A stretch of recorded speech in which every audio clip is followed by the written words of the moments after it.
Hello नमस्कार साथियों, स्वागत है आप सभी का आपके अपने यूट्यूब चैनल स्टडी विद विकास सेने पर।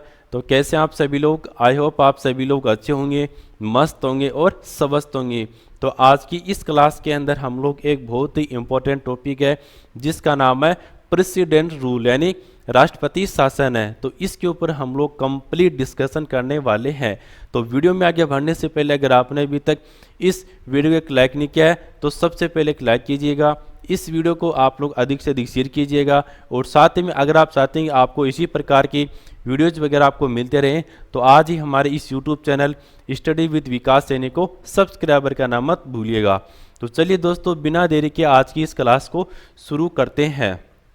राष्ट्रपति शासन, जिसको इंग्लिश में बोलते हैं प्रेसिडेंट रूल है, तो इसका वर्णन आर्टिकल 356 के तहत वो किया गया है। अनुच्छेद 356 के तहत इसका संवैधानिक प्रावधान है। तो इसकी जो घोषणा है, इसका आधार है वो संवैधानिक तंत्र की विफलता होती है। तो संवैधानिक तंत्र की विफलता, इसके जो आधार है वो आपके 3-4 हो सकते हैं, जिनको हम लोग 1 बाय 1 करके डिस्कशन भी करने वाले हैं। पहला जो आधार है वो आपका हो सकता है संवैधानिक आधार है।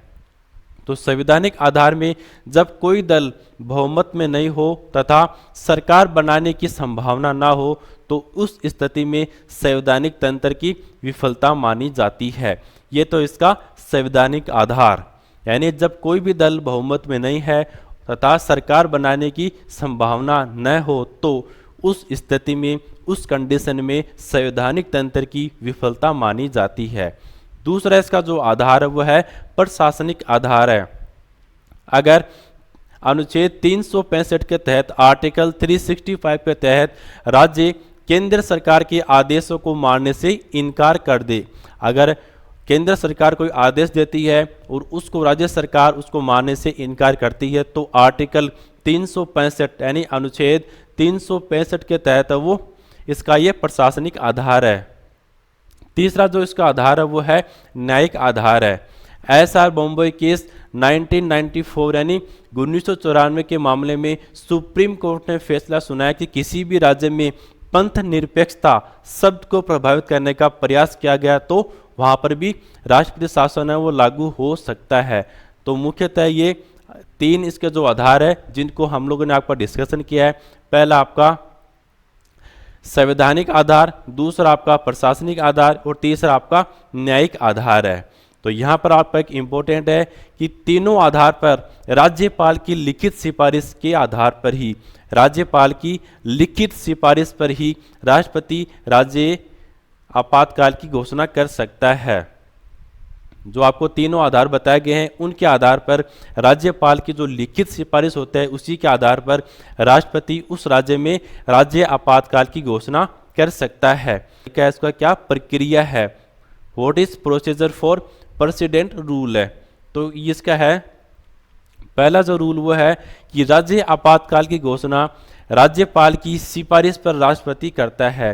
राज्य आपातकाल की घोषणा राज्यपाल की सिफारिश पर राष्ट्रपति करता है। राज्यपाल की यहाँ पर लिखित सिफारिश है वो अनिवार्य होती है। राज्यपाल की जो सिफारिश है वो अनिवार्य होती है। सेकंड है, राष्ट्रपति घोषणा को संसद सामान्य बहुमत से 2 माह के अंदर अनुमति दे सकती है। राष्ट्रपति इस घोषणा को संसद सामान्य बहुमत से 2 माह के अंदर अनुमति दे सकती है। अब जानते हैं कि इसका प्रभाव क्या पड़ता है, कि जब प्रेसिडेंट रूल लागू होता है तो वहाँ पर क्या क्या इफेक्ट पड़ सकता है, इसके प्रभाव है। तो यहाँ पर जब भी राष्ट्रपति शासन लगता है तो वहाँ पर मौलिक अधिकार आपके प्रतिबंधित नहीं होते हैं। मौलिक अधिकार यानी आपका जो फंडामेंटल राइट है वो प्रतिबंधित नहीं होते हैं। सेकंड है, राज्य सूची समवर्ती सूची में बदल जाती है। तीसरा जो पॉइंट वो है कि कानून बनाने का अधिकार है वो केंद्र सरकार का होता है, केंद्र का होता है। पॉइंट नंबर 4 है कि राज्य का बजट व नियुक्तियां केंद्र ही करता है। विधानसभा को भंग या फिर निलंबित किया जा सकता है परंतु सरकार आपातकाल के दौरान भंग होती है, परंतु सरकार आपातकाल के दौरान भंग हो जाती है, ऑटोमेटिकली है। तो इसका एक अपवाद है वो कि हाईकोर्ट के क्षेत्राधिकार पर केंद्र कानून नहीं बना सकती है। ये इसका अपवाद है हाईकोर्ट के क्षेत्राधिकार पर केंद्र कानून नहीं बना सकती है। तो ये है कुछ बेसिक्स प्रेसिडेंट रूल राष्ट्रपति शासन के बारे में। आई होप आप सभी को अच्छे से समझ में आ गया होगा। बाकी हम लोग डिस्कशन करेंगे नेक्स्ट क्लास में। Thank you.